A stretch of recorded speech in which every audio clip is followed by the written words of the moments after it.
All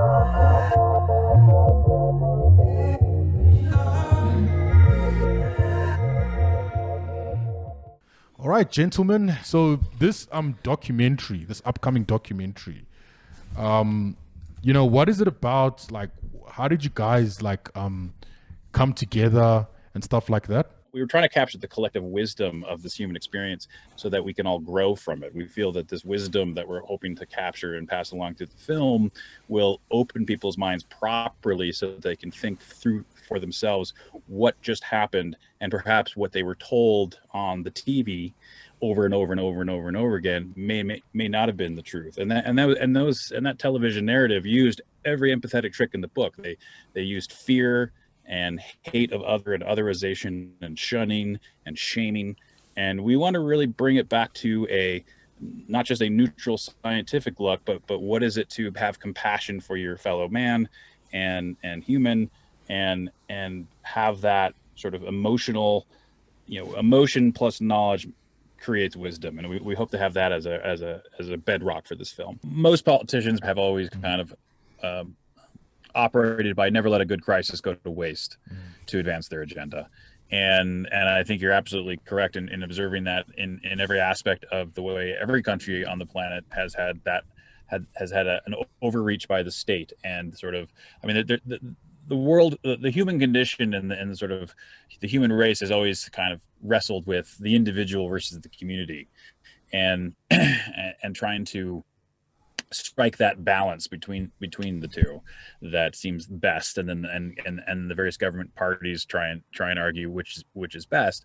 And it's pretty clear that all of these, I mean, from day one when the pandemic struck, everything just seemed to be pandemic theater. I mean, I never felt the masks for 1 second were a medical necessity. It's very important for a statist sort of party-based governmental system to show that individuals are in lockstep, that they're all that they're party members first and individuals second. They want to erode that sense of agency. And I really felt the masks they were just asking people. I mean, there was a time in which people wore their armbands to demonstrate which party they were part of, and I felt they just moved it to the face and claimed medical necessity out of the pandemic. But really, it was just trying to bring everyone in alignment, showing like, see, everyone wants to support our status policies and start eroding the agency of the individual, their ability to decide to take risks for themselves in everyday life. Getting in a car and driving somewhere is every bit as much a risk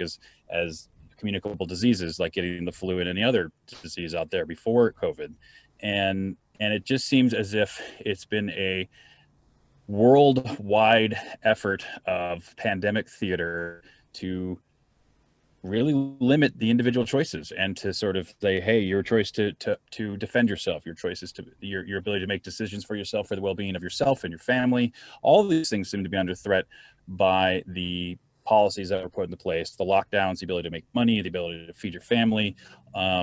It's been disastrous, and it's been just sort of an unending source of unnecessary pain and suffering that has been an attack on liberty.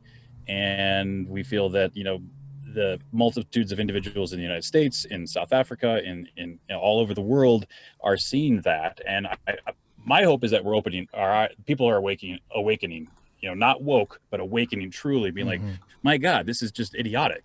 And we're being treated like children. And I'm hoping that, generally people are seeing it, and that films such as ours are going to highlight that kind of thing and to help people see that as clearly as we see it. Right.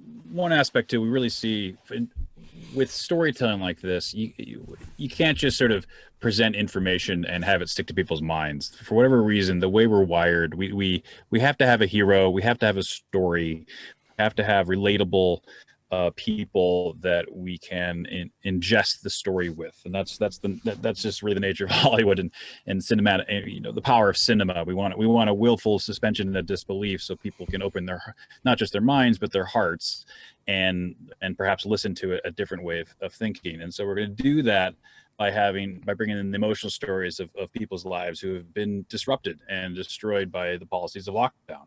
And, you name it, it's happened. I mean, the people who have not received critical medical care, children who have lost time developing their skills and pursuing their dreams, children suffering mentally from being stuck at home. I mean, parents suffering mentally from being stuck at home with their children.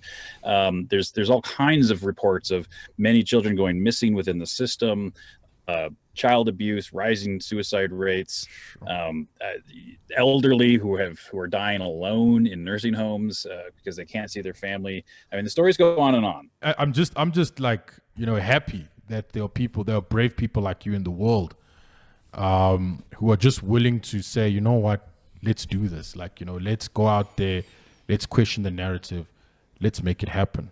And for me, I'm just I'm really proud of you guys. That's what I can just say. I'm just proud. Like, Thank you, Dumo. So it's great that you guys are doing this, man. That's what I can say about this project.